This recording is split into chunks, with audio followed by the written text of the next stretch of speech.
E aí, pessoal, tudo bem? Espero que sim, espero que estejam todos bem. Vamos continuar falando sobre a Primeira Guerra Mundial e esse slide vai falar um pouco sobre a vida cotidiana e sobre a vida nas trincheiras. Vamos começar fazendo um exercício de imaginação, que nós somos jovens. Isso é um exercício de imaginação mais para mim do que para vocês, mas tudo bem. E que nós moramos na França, em Paris. Estamos vivendo esse período da Primeira Guerra Mundial. Então, provavelmente, andando pelas ruas, nós vamos nos deparar com esses cartazes. Então, durante a Primeira Guerra Mundial, toda uma campanha, né, feita através da imprensa, feita através desses cartazes para mobilizar a população, para fazer com que a população entenda o que é a guerra, colabore com o esforço de guerra, reforçar aquela questão do nacionalismo, então definir quem é o inimigo e por que é tão importante esse conflito. Então eu trouxe alguns cartazes para a gente entender, né, esse processo. E os cartazes que eu trouxe, eles são franceses, mas isso também acontece em outros países. E lembrando que é na França que acontece a maior parte dos conflitos, né, dos enfrentamentos armados durante a guerra. Não só na França, mas a França concentra muitos embates. Então, aqui alguns desses cartazes têm a ver com essas campanhas de doação de dinheiro. Então, esse primeiro cartaz aí fala assim: pela França, doe o seu ouro, né? O ouro para a vitória. E aí tem a moeda. A moeda tem, se vocês olharem, né, escrito em cima liberdade, igualdade e fraternidade, o galo, que é o símbolo da França, e o peso, né, da moeda e desse símbolo nacional tá esmagando um soldado alemão. O segundo cartaz mostra uma mãe colocando a criança para dormir e a legenda é assim: para que as suas crianças não conheçam mais os horrores da guerra. Então, por isso, faça a sua doação. E o terceiro cartaz também mostra a criança, né? No meu caso agora, o soldado abraçando essa criança. No fundo, se você observar, tem a mãe com o bebezinho. E aí ele fala, olha, faça a sua doação, faça, né, algo para a França que combate e para a França que cresce a cada dia. Então, nesses dois últimos cartazes, a gente vê essa questão da família sendo mobilizada. Nesse cartaz do meio, se você observar também, tem a cama, em cima da cama, na parede, um retrato, né, de um combatente. Então, a mãe está colocando a criança na cama porque o marido está na guerra. Então, a ideia, né, de que a família é a base da nação, né, é um pouco uma idealização, a gente sabe, essa noção de família nuclear, essa família burguesa, ao longo da história, ela é uma idealização, inúmeras famílias que não têm essa estrutura, mas é uma idealização que é importante para reafirmar a questão do nacionalismo. Uma pequena observação, né? A Primeira Guerra Mundial tem muitos impactos para as mulheres, né? Então, muitos homens morrem na guerra, então muitas mulheres assumem o comando da família. Muitas mulheres, pelo fato dos homens estarem na guerra, assumem outros postos de trabalho. Muitas mulheres vão trabalhar na indústria bélica, fazendo armas ou fazendo principalmente munição, o que é um trabalho muito pesado, né, e perigoso. Muitas mulheres vão para a frente de batalha também, né, seja como enfermeira, seja dando apoio. Então é uma grande mudança, né, e isso leva, em alguns momentos, à reflexão, né, se as mulheres estão trabalhando, por que as mulheres não têm direito ao voto? Então, logo depois da Primeira Guerra, vários países vão trazer essa questão à tona e vão, né, conceder o voto às mulheres. Mas aqui, observando esses cartazes, a nossa O nosso objetivo é ver como que eles conclamam a população para colaborar financeiramente com o esforço de guerra. Esses outros cartazes, eles são interessantes porque eles vão ser direcionados especificamente às crianças e aos jovens também, né? Então, esse primeiro cartaz aqui da esquerda fala, olha, o que as suas moedinhas vão virar? Então, as suas moedinhas vão virar apoio para os soldados de várias formas, para as armas, para que eles tenham roupa de frio, para que eles tenham o auxílio da enfermeira. Então, olha, crianças, doem as suas moedinhas. Então, veja que aqui, é lógico, toda moeda é importante, mas o mais importante é criar esse espírito, né, de se envolver com a guerra e apoiar a guerra.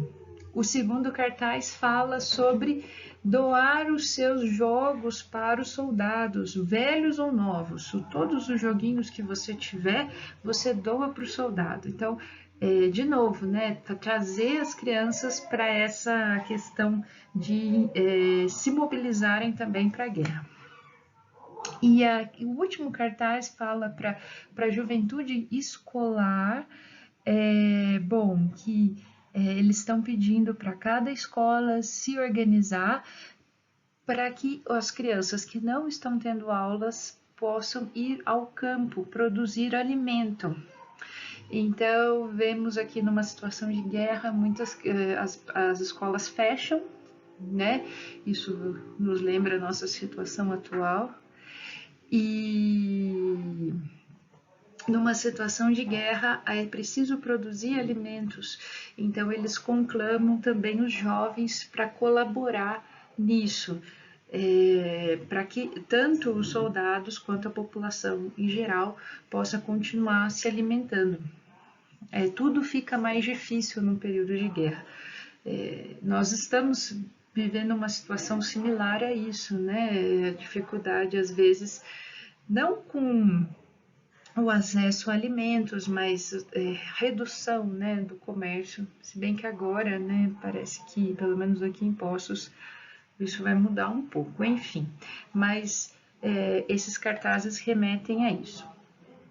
Essas limitações impostas por uma situação de guerra e pedem a ajuda desde crianças até os jovens para colaborar. Aqui, pessoal, a questão de definir o inimigo.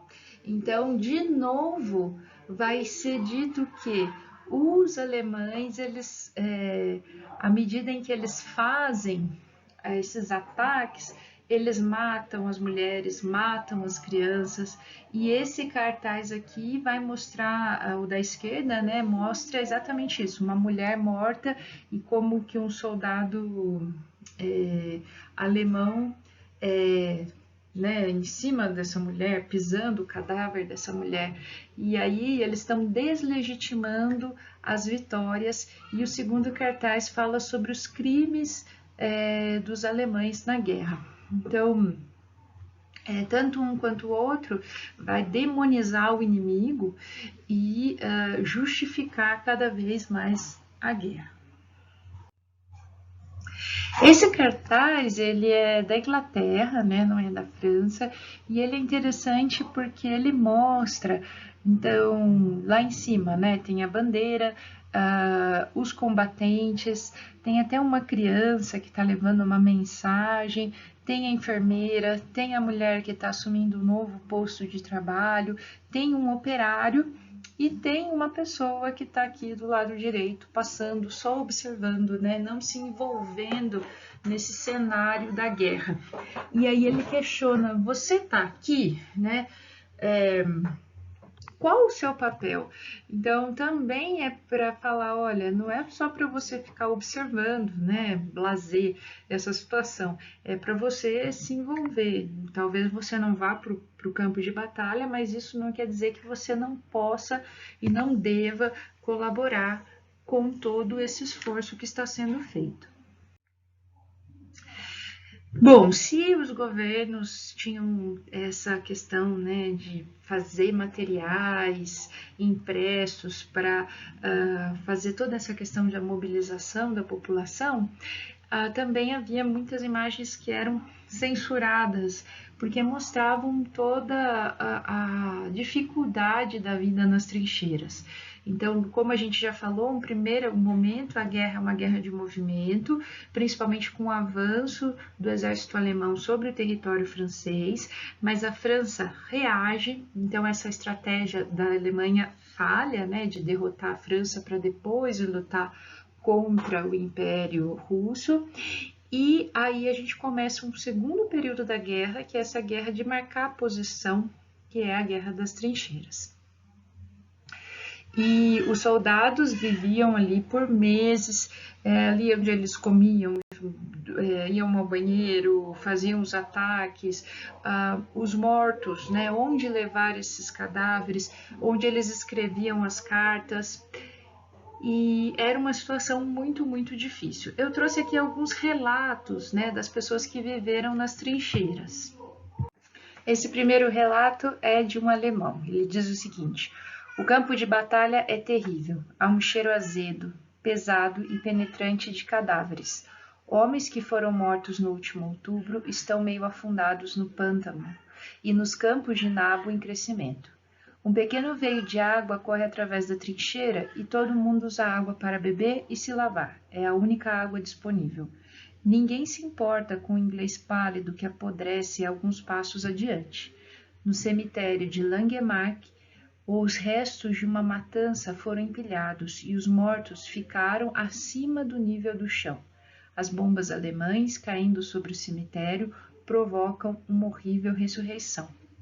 Então, aqui é um relato, né, que fala dessa questão da falta de limpeza, a falta de água potável, essa questão da morte, não só como uma questão prática, onde a gente vai colocar os cadáveres estão se empilhando, as bombas, né, fazem os cadáveres ressurgirem, inclusive do cemitério, mas também essa questão de conviver com a morte, né, e de acabar desenvolvendo uma certa insensibilidade, né, que ele fala, olha, o inglês pálido apodrece alguns passos adiante, mas uma insensibilidade necessária nesse contexto, né, então não é que ele esteja concordando com isso, né? Ele está meio que assustado, meio que justamente denunciando essa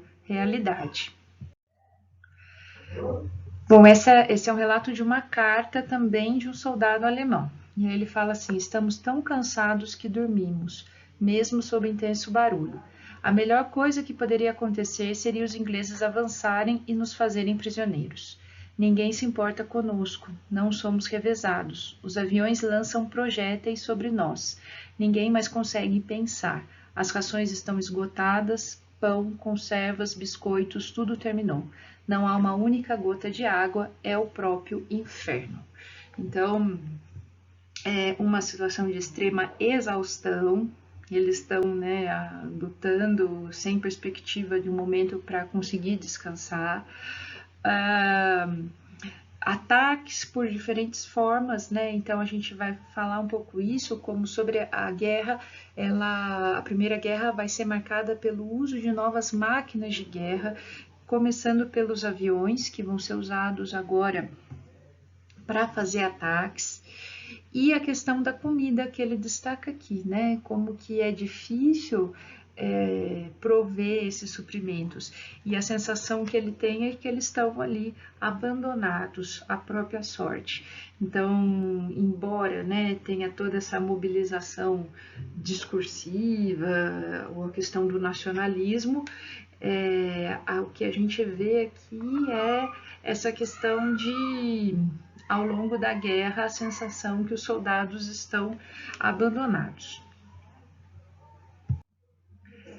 E por último, agora, um relato de um tenente francês. Ele diz o seguinte: Ao ouvir alguns gemidos quando eu ia para a trincheira, olhei para um abrigo ou buraco cavado ao lado e achei nele um jovem alemão. Ele não podia se mover porque suas pernas estavam quebradas. Implorou-me que lhe desse água. Eu corri atrás de alguma coisa e encontrei um pouco de café, que logo lhe dei para beber. Ele dizia todo o tempo: obrigado, obrigado, obrigado, camarada. Por mais que eu odeie os alemães, quando você está combatendo, a primeira reação que ocorre ao vê-los caídos por terra e feridos é sentir pena. Nossos homens são muito bons para com os alemães feridos. Na verdade, gentileza e compaixão com os feridos foram talvez as únicas coisas decentes que vi na guerra. Não é raro ver um soldado inglês e outro alemão lado a lado no mesmo buraco, cuidando um do outro.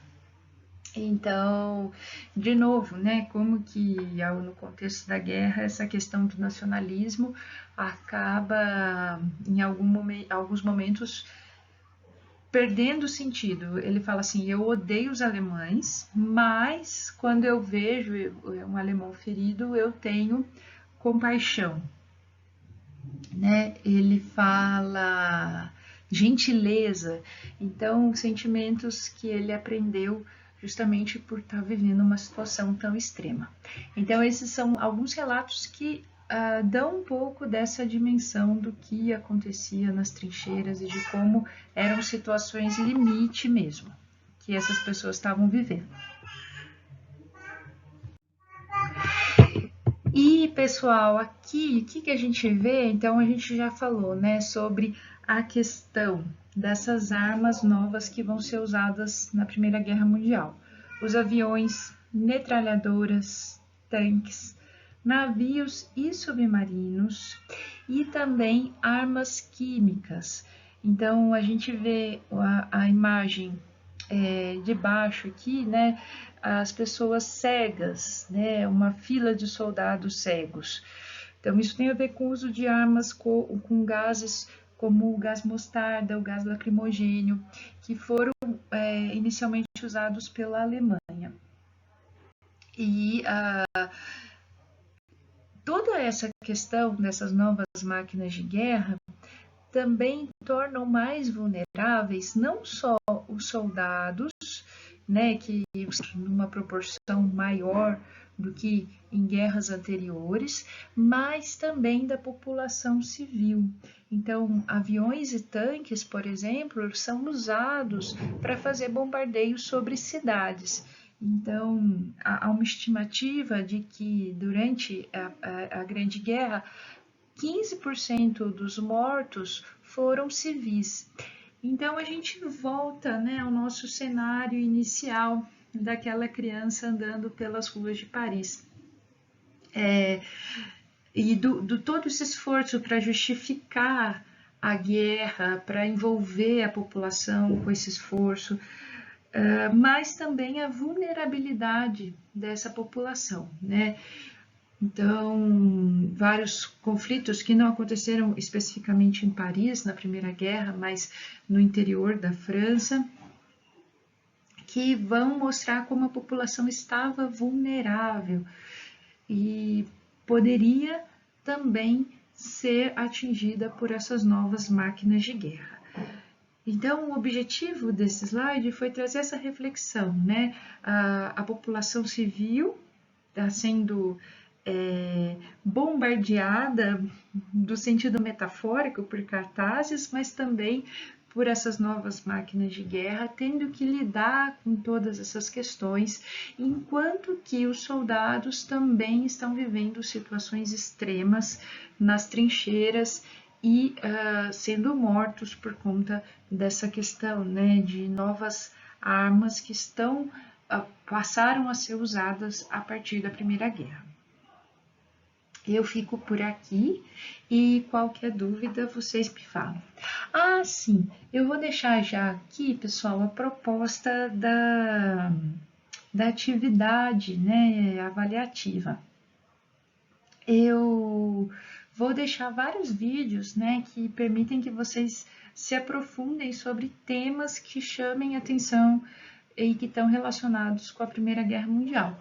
E aí vocês vão selecionar um desses vídeos, assistir, refletir sobre ele e propor 2 questões sobre esse vídeo, ou sobre o tema do vídeo.